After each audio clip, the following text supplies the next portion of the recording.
Hello friends, I hope कि आप लोग सभी लोग अच्छे होंगे। And in this critical situation where our country is facing a lot of problems, तो कहीं ना कहीं हम छात्रों को भी बहुत सतर्क से रहना होगा अपने घरों में। जैसा कि सभी लोग को पता है कि कोचिंग बंद है अभी। जिस तरह स्पोकन इंग्लिश को हम लोग डेवलप कर रहे थे अपने कोचिंग इंस्टीट्यूट में, डेली बेसिस की प्रैक्टिस पे, ग्रुप डिस्कशन करके, कन्वर्सेशन करके, लेक्चरेट करके, वो कहीं ना कहीं वो कड़ी अब टूटती नज़र आ रही है।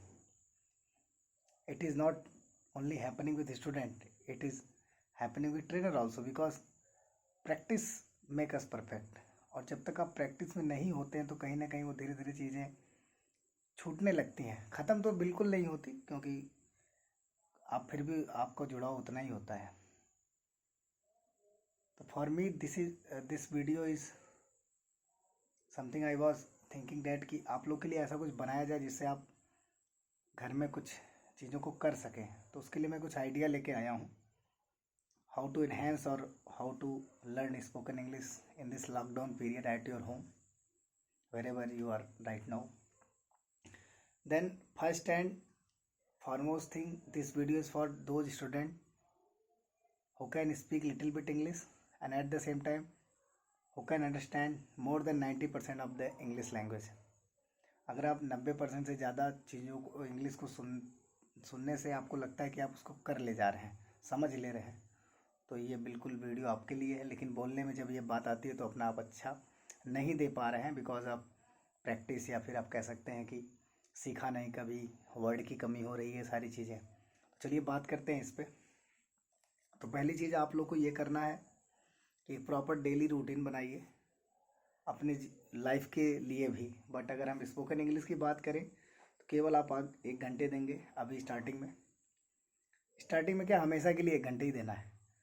तो पहला स्टेप आपको लेना है कि आप कॉम्प्रीहेंशन को पढ़ेंगे, लगभग 10 से 20 लाइन का। वो एक लेसन भी हो सकता है। अगर आप बुक भूल गए हैं इंग्लिश का ले जाना घर पे, या फिर न्यूज़पेपर इंग्लिश का नहीं आता है घर पे, गांव में थोड़ा उपलब्धता कम होती है, तो आप क्या करेंगे, किसी छोटे बच्चे की बुक जो इंग्लिश की है 6, 7, 8, 9, 10th 12th तक की, उसको आप अगर एक लेसन भी रोज़ ख़त्म कर रहे हैं, कोशिश करेंगे कि उसका अर्थ समझ में आए। नहीं समझ में आता है तो देखते रहेंगे ट्रांसलेशन करके, सेंस से समझेंगे उसको कि यहाँ पे इसका अर्थ क्या हो सकता है, और उसको कनेक्ट करेंगे। That is why I have named here comprehension. Comprehension का हिंदी अर्थ होता है बोध। ऐसी जो चीज़ें जो आपको बोधात्मक लगती हैं, जो आपको देखने से लगता है हाँ ये मैं समझ लूँगा, just try to go through that, कि वो चीज़ आपको देखने लग जाती है हाँ इतना मैं आसानी से इंग्लिश पढ़ सकता हूँ, समझ सकता हूँ, तो आप वहाँ पे जाएंगे, कठिन इंग्लिश अभी नहीं उठाएंगे। सेकेंड, आप ऐसे वीडियोस देखेंगे इंग्लिश के जो इंडियन एसेंट में हो, मतलब जो एक भारतीय व्यक्ति बोल रहा हो और उसके एसेंट में इंडियन हो, जैसे हम लोग जो बोल रहे हैं अभी, दैट इज़ इंडियन एसेंट। तो उससे क्या है, आपके अंदर एक कॉन्फिडेंस बिल्ड होता है। The third one is you need to go with documentaries of your field. Videos में कुछ ऐसे डॉक्यूमेंट्रीज जहाँ पे आप इंटरेस्ट हो, जैसे अगर आपको स्पिरिचुअल टर्म में थोड़ा सा इंटरेस्ट है तो आप वहाँ पे देख सकते हैं। जोक्स वगैरह भी आजकल इंग्लिश में अवेलेबल हैं ठीक ठाक, आप उसको देख सकते हैं।